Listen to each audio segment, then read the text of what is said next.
you bring in, some positives here. You bring in a really good offensive line class, which I'm really happy about. I think Florida State's bringing in some dogs there at offensive line with Jaylen Early, Qae'shon Sapp, who I think is going to be a big time for the Seminoles in his career. For his career, he's going to do a really good job.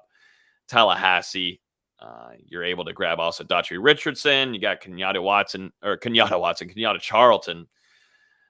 Charlton, who is going to be a project. He's a big boy. He'll just have to slim down a little bit, but that's a cat that's I think going to get some playing time at Florida State eventually. And the problem is that Florida State, still doesn't know if they're going to have Ontavious Woody just due to grades and academics there. That's a really talented guy that could go, but he could play both sides. He can play offensive line. He can play defensive line. But that's a really talented guy where Auburn was really trying to get the swing on him. But Ontavious looks like he won't be able to sign during the early signing day period. But you got Omar Graham Jr. at linebacker, and that's all you got at linebacker.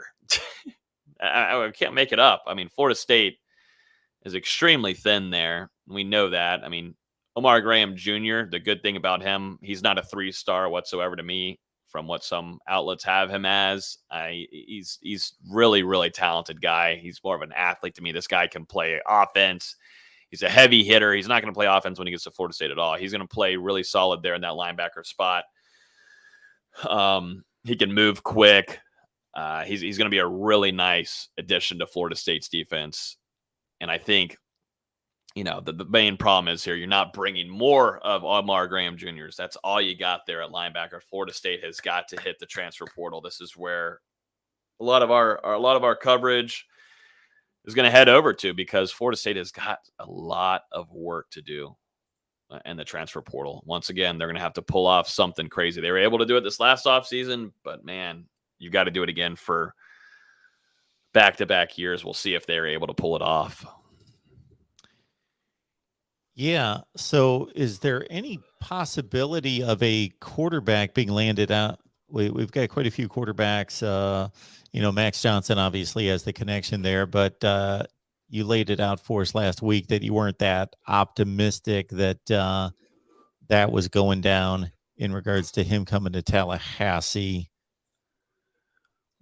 Yeah, no, I don't see that happening unless there's some crazy stuff going on behind the scenes that I don't know of. But I know his brother committed to Texas A&M today, unless I completely missed it. Max, he didn't pick a school today, if I'm correct. He set a decision date. But yeah, I don't see Max going to Florida State as of right now. From what I've kind of got rumblings of, is that this is going to stay extremely silent. The family, Brad, wants to kind of keep this all hush-hush. And that's how that's going to work for the recruitment. That's how it's going to work. If I were to predict, he'd go join his brother at Texas A&M with the QB whisperer, Jimbo Fisher. Wouldn't be shocked by that at all. And so we'll see how that goes. Any other kind of transfers? I don't think Florida State is heavily pursuing. I know there's been contacts made with a few, but no true pursue that I know of yet. We'll see if that changes. But I think Florida State would definitely like to bring in some depth there at quarterback, because right now you're looking at Jordan Travis, Tate Rodemaker. You lost Trevor Purdy. You're bringing in A.J. Duffy. But other than that, you're really struggling in that quarterback department, at least depth-wise. And we know how kind of things, how kind of limited sometimes Jordan Travis may be. You definitely just want to have some help there in the back. So they're gonna most likely pursue a name or two in that quarterback room, in that transfer portal.